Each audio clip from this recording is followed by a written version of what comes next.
pessoas, como vocês estão? Que coisa maravilhosa, mais um vídeo aqui, eu estou usando a camisa dos Broncos, não, Sean Payton não estará nessa lista, que eu estou gravando 2 vídeos de uma vez, então fiquem tranquilos, seus torcedores dos Broncos, o Sean Payton não está com a batata assando, ele vai ficar com a batata assando se o Bo Nix jogar muito mal, aí talvez ele fique, mas não é o caso agora.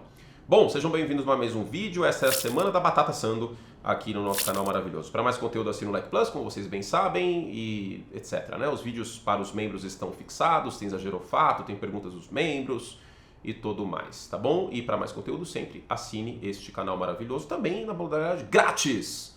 Se inscrevam, tem newsletter grátis, muito conteúdo aberto grátis aqui também. Vamos lá, sou mercenário, mas um mercenário que não é tão eficiente em ser mercenário. Ó, seguinte, separei uma lista aqui de 5 técnicos com a batata assando nessa próxima temporada, ou seja, técnicos que podem não estar com o time em questão na próxima temporada. Eles podem ser mandados embora na segunda-feira da bagunça aí, que é a segunda-feira pós semana 18, ou depois de uma eliminação nos playoffs, né? Tem um nome aqui que pode ser o caso. Isso não significa que eles não vão ter nenhuma outra oportunidade na NFL, né? Muitos times tiveram um técnico que foi mal no primeiro momento, esse técnico voltou e voltou melhor depois. Não vou dizer que foi mal, mas o Andy Reid, a passagem dele em Kansas City foi muito mais gloriosa que Filadélfia, né? Muitas vezes bateu na trave em final de conferência, perdeu o Super Bowl 39 para os Patriots, e nos Chiefs aí é tricampeão. Outro exemplo clássico é o Bill Belichick, que fez um trabalho bizonho no Cleveland Browns, brigou com metade da cidade, tirou o ídolo do time, né, o Bernie Kosar, e depois o New England Patriots foi aí e é o head coach mais vencedor da história do Super Bowl. E falando nele, tem um tempero a mais aqui neste vídeo. O fato de Pete Carroll e Bill Belichick estarem no seu momento Alan Prost, ou seja, deu ruim com a Ferrari, então eu vou tirar um ano sabático aqui em vez de pilotar pela Ligier. Em 92 eu não piloto, 93 tive uma boa oportunidade, vamos pra cima. Foi o que aconteceu e o Prost foi tetracampeão em 93. Ou seja, Pete Carroll e Bill Belichick estão em ano sabático. Aliás, senhor Bill Belichick, hein? O senhor Bill Belichick tá vivendo um grande momento. Que beleza, hein? Depois, quem que falou isso aí? Foi o Gronkowski ou foi o Edelman? Acho que foi o Edelman, que o Bill Belichick não consegue conectar com a geração Z. Temos, né, informações que provam o contrário. Mas enfim, o fato desses dois estarem disponíveis no mercado coloca uma pressão a mais, talvez alguns treinadores aqui pensando na temporada 25. Vamos à lista, vocês não precisam concordar com todos os nomes da lista, tá bom? É só a minha opinião e eu erro muitas vezes. Olha que humilde que eu sou, né? Oh, meu Deus do céu, que momento fofo. Mas é verdade, tá? A gente está tentando prever o momento e muitos técnicos aqui podem dar a volta por cima. Eu vou dar um exemplo, um nome que está aqui na lista. O Dennis Allen, técnico do Saints. Se ele vencer a divisão, mesmo que perca a primeira partida dos playoffs, ele vai sair dessa lista, tá? Só o único exemplo que eu coloco aqui, mas tem outros, tá? Antes de mais nada, eu coloquei uma menção honrosa, tá? Que é o Nick Sirianni. O Nick Sirianni não está com a batata assando, mas os Eagles colapsaram no final da temporada passada, o jogo de playoff contra a Tampa foi vergonhoso, eles perderam a divisão daquele jeito que perderam, a linha ofensiva caiu de desempenho no final do ano. Os 2 coordenadores ano passado fizeram um trabalho ruim. E aí pode começar a crescer uma pressão do tipo, tá, e aí, sem os coordenadores bons, você não vai fazer um bom trabalho? Se o Shane Steichen, seu ataque não funciona? Então se Filadélfia não tiver um ano que se espera pelo elenco que tem, pode ser que o Sirianni entre com a batata assando em 25. Agora eu acho que ele não tá, mas monitorem essa situação. E um outro ponto importante é que não vale técnico indo para o seu segundo ano. Todos os nomes dessa lista estão no cargo pelo menos desde 22, tá? Eu não estou considerando técnicos em seu primeiro ano e técnicos em seu segundo ano. Vamos começar a lista então com o Matt Eberflus. O Matt Eberflus teve uma ingerência maior na defesa do Chicago Bears no ano passado, teve umas questões que nunca realmente ficaram explicadas com o então coordenador defensivo dos Bears, ele foi mandado embora no meio da temporada, e o Eberflus tomou as rédeas da defesa de Chicago. Antes, aliás, ele tinha sido um bom coordenador defensivo no Indianapolis Colts. A partir desse momento que ele começou a chamar a defesa e se conectar mais com os jogadores, a defesa dos Bears melhorou bastante de produção, né? Sobretudo forçando interceptações, mais disciplinada, né? Óbvio que a chegada do Montez Sweat ajudou, mas fato é que a defesa dos Bears melhorou no final da temporada. Agora chega o Caleb Williams, chegou o Keenan Allen, o ataque já tem o DJ Moore, enfim, não tem desculpa. Se o aproveitamento de Chicago for porco do jeito que foi nos últimos anos, com o Matt Eberflus, 10-24, não tem desculpa. Eu digo até que, se os Bears tiverem uma campanha negativa nessa próxima temporada e não for culpa do Caleb Williams, provavelmente o Matt Eberflus vai pagar conta no final da temporada e os Bears vão encontrar aí um técnico de mentalidade ofensiva para o Caleb Williams. Eu não ficaria nada surpreso. Aliás, muita gente queria até que o Eberflus caísse nessa última intertemporada para resetar tudo, né? Novo quarterback, novo head coach e tudo mais. Não significa que um técnico de mentalidade defensiva não possa ser bem sucedido com um quarterback jovem e tudo mais. O Pete Carroll é um técnico de mentalidade defensiva, né, historicamente, e produziu vários quarterbacks aí que foram para o draft da NFL quando estava em USC e fez um grande trabalho com o Russell Wilson jovem aí em 2012, 2013, 2014, no início da carreira dele. O Bill Belichick, um técnico que foi coordenador defensivo e fez um dos melhores trabalhos da história. O próprio Tom Brady fala que um não seria quem são sem o outro, né? Isso para citar só alguns exemplos aí que me vem à cabeça. Então, não significa que o técnico... tem o Tony Dungy também, né? O Peyton Manning finalmente é campeão do Super Bowl com o Tony Dungy, um técnico de mentalidade defensiva. Tinha feito um excelente trabalho em Tampa, tinha sido defensor na NFL e tudo mais. Então, não necessariamente significa que todo mundo tem que ter o Kyle Shanahan, né? Todo mundo tem que ter o Sean McVay, todo mundo tem que ter o Andy Reid. Não necessariamente, tá? Bom, Matt Eberflus, quinto lugar. O quarto lugar vai ter uma cacetada de gente que vai discordar de mim. Tudo bem. Tudo bem, até por conta disso eu coloco ele bem baixo aqui na lista, né? Eu não coloco entre os primeiros, que é o Sean McDermott.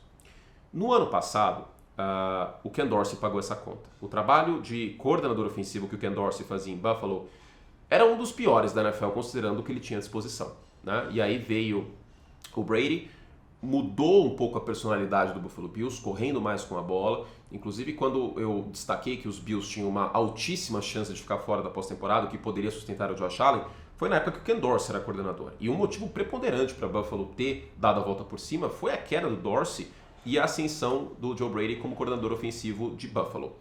Só que o final da história foi igual outros anos. O Buffalo Bills venceu o Kansas City Chiefs na temporada regular e perdeu para o Kansas City Chiefs nos playoffs.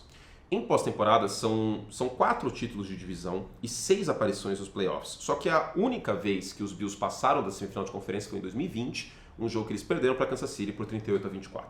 Então, eu coloco a batata assando pensando em pós-temporada aqui, tá? Não vou dizer que o Sean McDermott vai ser mandado embora se os Bills não ganharem a divisão, até porque ele joga no AFC Leste. Não vou dizer que o Sean McDermott tem uma altíssima chance de ser mandado embora e etc. Mas se tiver um outro colapso nos playoffs, como que fica essa situação? Entendeu? Então, eu acho que a gente precisa tratar essa situação, essa questão do McDermott em Buffalo, com um pouco de carinho. Eu sei que é uma opinião pouco popular. Eu sei também que vai ter gente que vai concordar com ela. Mas eu durmo tranquilo dizendo que o McDermott precisa, especialmente em pós-temporada, fazer um trabalho melhor. Buffalo não pode perder os jogos de playoff que vem perdendo do jeito que vem perdendo, gente. Não pode, não dá. Então, eu coloco aqui quase como uma menção honrosa para monitorar essa questão do Sean McDermott.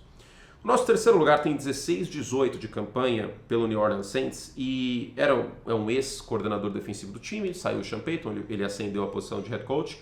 Defesa do Saints muito bem obrigada, 10º em pontos por jogo ano passado, 17º em rating, excelente na red zone, muito bem em terceira descida, produz sacks com consistência e tudo mais. Mas o time não está chegando ao potencial que tem com o elenco. É verdade que a montagem de elenco do Saints já foi tema aqui do canal muitas vezes. É uma montagem que eu não sou fã. A grana que é paga para o Taysom Hill é um dos maiores absurdos que já aconteceram aí na NFL nos últimos anos em termos de contrato. Talvez perca só para o contrato do Ezekiel Elliott em Dallas e do Deshaun Watson, que está caminhando por esse caminho também. Mas, com vários jogadores bons e com a defesa produzindo, não dá para os Saints, na divisão que eles jogam, não ter ido para os playoffs nenhuma vez nas últimas temporadas. Eu acho que os Saints podem mais. Eu vou deixar uma coisa muito clara aqui. Talvez quando eu venho criticar algum time, o torcedor pode pensar, putz, o Curti não gosta desse time, ele tem ranço de tal time, papapá. Não é o caso. Já me viram usar a camisa de basicamente todos os times. Eu não uso de Green Bay, de Minnesota e de Detroit, porque são rivais do time que eu torço e aí fica um pouco mais complicado, né? Mas eu respeito muito esses times, elogiei muitas vezes, etc. Acabei de fazer um vídeo do Jordan Love elogiando. Vocês sabem que pessoa física é uma coisa, pessoa jurídica é outra, eu sou profissional. O ponto do Saints é o seguinte, eu acho que o torcedor do Saints merece mais. É por isso que eu faço essas críticas. Se eu torcesse para o Saints, eu estaria fazendo as mesmas críticas em relação à gestão de salary cap e tudo mais. E justiça seja feita, eu acho que esta intertemporada o Mickey Loomis fez um bom trabalho. Agora, o Dennis Allen precisa fazer mais aqui como head coach do Saints. Inclusive o Derek Carr também está na lista de gente com batata assando, especificamente na posição de quarterback, tá? Então o Dennis Allen é o nosso terceiro lugar. Seguindo, aliás, tem um jogo contra os Broncos, na semana 7, se eu não me engano, que vai ser importante em termos de narrativa aqui pro Dennis Allen, tá? Porque é contra o Sean Payton. O número 2 tem 35% de campanha, 18 vitórias e 33 derrotas. A defesa tá voando baixo, o time é fantástico em terceira descida, a secundária é incrível, time eficiente, toma muito pouco ponto por jogo. Mas esse cara foi fiador do Zach Wilson em mais de uma oportunidade. E é isso que machuca o Robert Saleh. Com o Aaron Rodgers saudável a temporada inteira, não tem desculpa para que os Jets, no mínimo, não estejam na briga por pós-temporada. No mínimo. Se chegar a semana 16 e os Jets tiveram campanha negativa, o Robert Saleh vai pagar essa conta. Até porque pode ser que o Aaron Rodgers volte para a temporada 25 e aí alguém vai ter que pagar essa conta. Eu não acho que é o ideal, né? Porque aí seria uma nova comissão técnica, no potencial o último ano do Aaron Rodgers, etc. Mas eu considero que o Robert Saleh entra essa temporada um pouco pressionado, honestamente. O trabalho dele na defesa e tudo mais é muito bom. Agora, ter sido fiador do Zach Wilson o tempo que foi, não ter buscado alternativa, que fosse uma troca, etc. O Jacoby Brissett teria feito um trabalho melhor que o Zach Wilson, tá? E o Zach Wilson teve um momento bom na temporada, talvez, que tenha sido aquele Sunday Night Football contra os Chiefs. No máximo isso. Então, no resto dos jogos, principalmente aqueles jogos na tarde, que estavam com outra partida rolando, né? Então, não à toa, o Zach Wilson não é nem titular mais, o Bo Nix deve ser titular nos Broncos. Então, isso machucou muito o Robert Saleh, né? O Aaron Rodgers machucado, mas ele ter sido muito fiador do Zach Wilson. Eu entendo até um pouco a postura de tipo, putz, o cara já estava aqui, foi uma escolha de primeira rodada, eu quero passar uma mensagem para o meu vestiário que eu apoio quem está aqui, mas isso acaba machucando um pouco o Robert Saleh. E aí, nesse caso, pode ser que ele pague a conta no final da temporada. E por fim, 42 vitórias e 25 derrotas. Temporadas frequentes para mais de 10 vitórias, com o time voando baixo em casa, coisa espetacular. E 3 quedas bizarras na pós-temporada. 2 contra São Francisco, 1 contra Green Bay. E nesta semana saiu nos Estados Unidos um rumor, etc., que o Mike McCarthy, que é o nosso primeiro aqui, o nosso cabeça de chave da batata assando, o nosso grande purê de batata da batata assando, ele estaria um pouco pistola com o nível de ingerência que o Jerry Jones tem no Dallas Cowboys. Meu querido Mike McCarthy, eu não sei se você sabe, mas quando o Jerry Jones comprou o Dallas Cowboys, ele estava muito inspirado na figura do Castor de Andrade. E ele é o dono / general manager do time. Ele literalmente caiu na porrada, quer dizer, literalmente não. Ele figurativamente caiu na porrada com o Jimmy Johnson depois do Jimmy Johnson ganhar 2 Super Bowls. Você acha mesmo que nessa altura do campeonato, com a idade que o Jerry Jones tem, ele simplesmente vai falar: deixa os garotos brincar, eu não vou mais me meter no Dallas Cowboys. Não. Porque o sonho do Jerry Jones, desde que ele mandou embora o Jimmy Johnson, é que o Dallas Cowboys seja campeão por conta do Jerry Jones. Porque foi campeão em 95 sem o Jimmy Johnson, mas era o time que o Jimmy Johnson tinha montado, né? Não dá pra falar que era o time do Jerry Jones. Então, lamento, amigo, você assinou esse BO. Você sabia o que ia acontecer quando você virou head coach dos Cowboys, né? E se os Cowboys não chegarem, no mínimo, na final da Conferência Nacional, a chance do Mike McCarthy cair é muito grande. Eu não vou falar que ele vai cair se Dallas não ganhar a divisão, etc. Não, tem que chegar nos playoffs, pelo menos passar do divisional, porque tem um outro elemento de pressão aqui. Literalmente todos os times de Dallas estão fazendo alguma coisa nos esportes americanos. O Dallas Mavericks não foi competitivo, mas chegou nas finais da NBA. O Texas Rangers foi campeão ano passado. E o Dallas Cowboys não vai para o Super Bowl desde 95. E mais, não vai para uma final de conferência desde 95. Como contexto, vale lembrar que foi o último ano que o Botafogo foi campeão brasileiro. Infelizmente, o Fogão... E infelizmente eu tenho que lembrar esse torcedor dos Cowboys e do Botafogo ao mesmo tempo. Será que tem... Você que está assistindo, você torce para Cowboys e Botafogo ao mesmo tempo? Se sim, por favor, comente que eu quero te dar um abraço virtual. Sinta-se abraçado. Então, Se os Cowboys não chegarem na final de conferência, a chance do Mike McCarthy ir pra rua, ainda mais com o Bill Belichick e o Pete Carroll disponível, é imensa. É imensa. E digo mais, entre Dak Prescott, que é free agent ano que vem, e Mike McCarthy, para mim, o Mike McCarthy tem mais chance de estar aí com a batata assando e não voltar com os Cowboys no ano que vem. E um bônus agora no final do vídeo, porque eu sei que vocês gostam da galhofa também. Acabou o futebol americano, vamos para a galhofa. Power Ranking de melhores itens que são feitos com batata. Número 5, eu vou fazer um corte disso, vou colocar no canal de cortes. Número 5, batata doce na air fryer. Número 5. Número 4, escondidinho. Escondidinho é bom, hein? Número 3, batata frita, especificamente a canoa. Número 2, qual que era o número 2 mesmo? Purê de batata. Aí vocês podem virar e falar, curte, mas o escondidinho não é uma comida que tem purê de batata e dá na mesma? Não, não dá na mesma, porque o purê de batata sozinho é uma baita refeição. Eu vou dar um exemplo de uma refeição fantástica. Purê de batata com um filezinho de frango à milanesa. Ó, delícia. Talvez eu jante isso hoje, inclusive.